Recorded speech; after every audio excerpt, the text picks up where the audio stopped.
Pemirsa, masyarakat di sejumlah wilayah di Aceh Tengah mulai dilanda kelaparan, bantuan makanan dan obat-obatan tidak bisa masuk karena akses menuju lokasi terputus. Untuk mengetahui kondisi terkini di Kabupaten Aceh Tengah, kita bergabung bersama Bupati Aceh Tengah, Haili Yoga. Pak Haili, selamat sore. Selamat sore Bang Leo. Ya, Pak Haili, Anda saat ini ada di mana ini, Pak? Ini barusan balik dari tempat lapangan yang longsor 100 meter badan jalan, yaitu di Kecamatan Celala. Dan sekarang posisi di rumah dinas Bupati. Di rumah dinas Bupati, berarti sambungan internet ini ada begitu ya, Pak ya, di pendopo ya? Pakai Starlink, hanya satu Starlink, dan ini dibantu kemarin dari BNPB. Ada 4, kemarin kita berikan nanti beberapa tempat yang dibutuhkan. Oke, Karena Pak Haili. ada jaringan terputus. Ya, Pak Haili, informasinya beberapa desa itu masih terisolir, Pak. Update terkini, Pak, ada berapa desa di kabupaten yang Anda pimpin yang masih tidak bisa diakses sampai saat ini, Pak Haili? Ya, baik, terima kasih. Sedikit perlu kami informasikan bahwa di Aceh Tengah ini ada 295 desa. Kemarin itu tinggal 80 desa yang terisolir.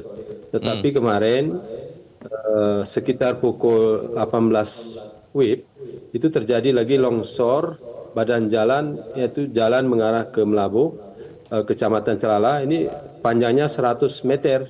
Jadi ini ada 17 desa, ini sampai hari ini tidak bisa lagi lewat karena panjang sekali dan jauh sekali. Sehingga bertambah lagi dari 87 tambah 17, 99 desa yang hari ini menjadi terisolir.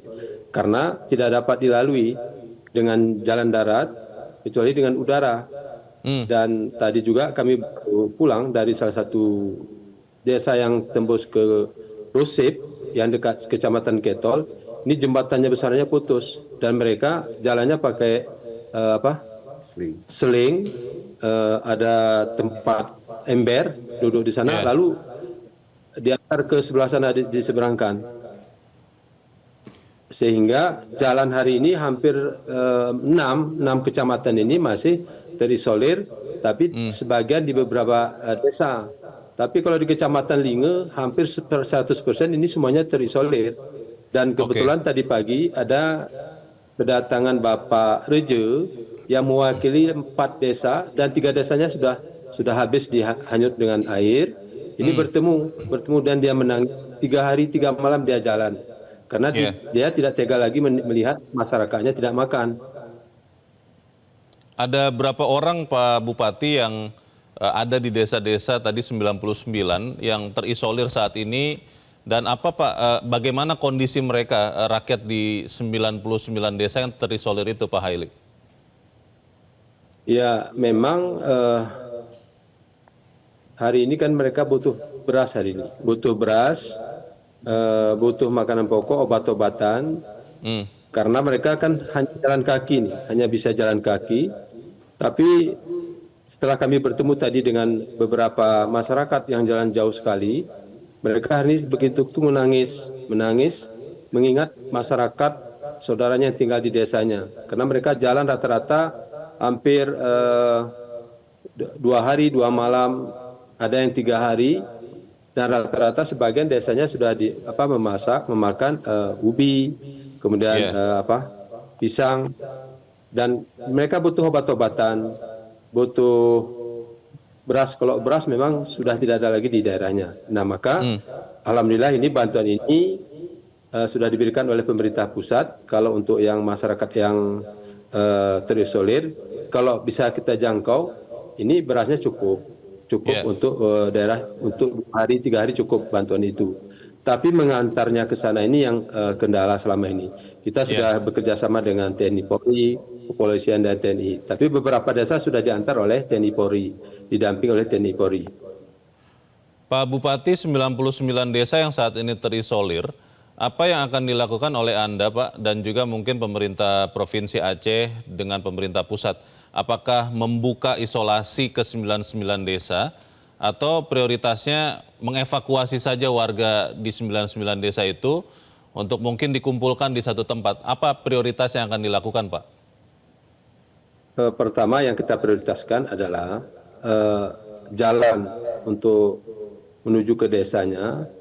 Tapi hari ini untuk membuka jalan yang longsor juga alat beratnya hanya terbatas. Kemudian BBM juga tidak ada lagi. Kemarin kami menyampaikan bahwa sebaiknya ini kan menggunakan heli yang maunya standby satu di Aceh Tengah, dan ini mungkin yang bisa kita pakai untuk membantu mengantar sembako ke beberapa desa yang jauh sekali, Bang Leo, jauh sekali.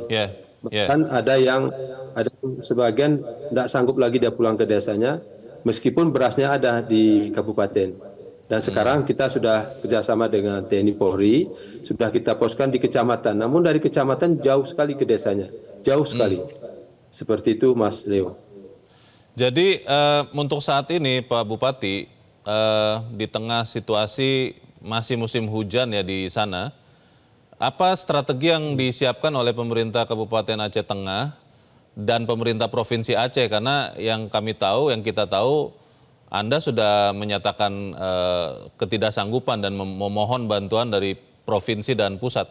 Apa yang dilakukan dalam waktu-waktu ini, Pak?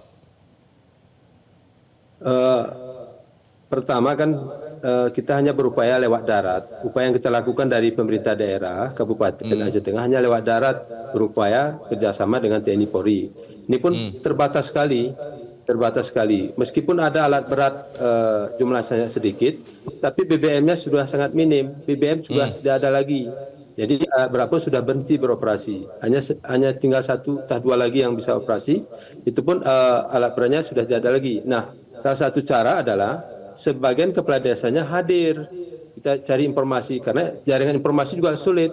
Begitu mereka hadir, ini juga hanya sebatas berapa dia mampu dia bawa. Dengan kendaraan roda 2 sebagian. Itu pun sulit sekali ditempuh. Dan bahkan kemarin ini ada beberapa desa sudah dibantu oleh pemerintah pusat dan pemerintah provinsi menggunakan helikopter, tapi ini kan terbatas hanya beberapa desa saja. Dan ini mereka ucapkan terima kasih karena sudah dapat dibantu. Meskipun hanya sebagian desa sudah terbantu. Pak Haili, tadi saat kita berbicara ini di layar Metro TV ada dokumentasi gambar ya. Saat itu tadi gambarnya memperlihatkan masih ada genangan banjir dan itu membuat terputus akses. Kalau kondisi saat ini Pak, saat kita berbicara sekarang, terputusnya atau terisolasinya 99 desa itu hanya karena jalannya terputus atau memang juga masih ada genangan air banjir Pak? Bisa diupdate. Rata-rata itu karena jembatan putus dan longsor. Jembatan putus dan longsor. Kemudian ada beberapa desa, memang ada 4 desa di Jamat ini, 3 desanya sudah habis di bawah air. Dan ada beberapa desa yang lain seperti itu. Jadi jalannya putus, jembatan putus dan longsor. Kalau air tergenang tidak ada lagi. Cuma jembatan putus dan longsor ini. Pak Bupati, selain tadi Anda katakan BBM yang sudah hampir tidak ada ya, apa Pak kebutuhan lain yang sangat mendesak yang diperlukan oleh warga di Kabupaten Aceh Tengah yang Anda pimpin saat ini? Pertama, beras. Jadi kami jalan tadi, hampir semua masyarakat mengatakan kepada kami, bukan hanya yang terisolasi, yang tertimpa musibah, tapi masyarakat biasa saja hari ini sudah tidak ada beras lagi. Jadi hampir semua masyarakat kami sekarang sudah kekurangan beras. Jadi bukan hanya yang terdampak, bukan hanya yang musibah, tapi ada dampak masyarakatnya sudah mulai kekurangan beras.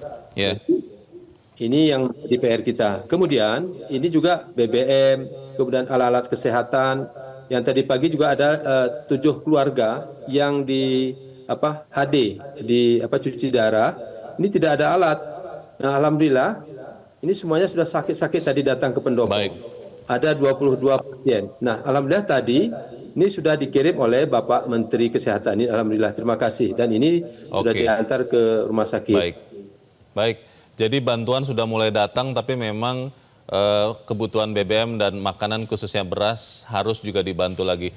Kami berterima kasih untuk update ini dan bertahan terus ya Pak Haili supaya kemudian rakyat bisa diselamatkan. Bupati Aceh Tengah Haili Yoga sudah mencerahkan kami. Selamat sore Pak. Jelajahi cara baru mendapatkan informasi. Download Metro TV Extend sekarang.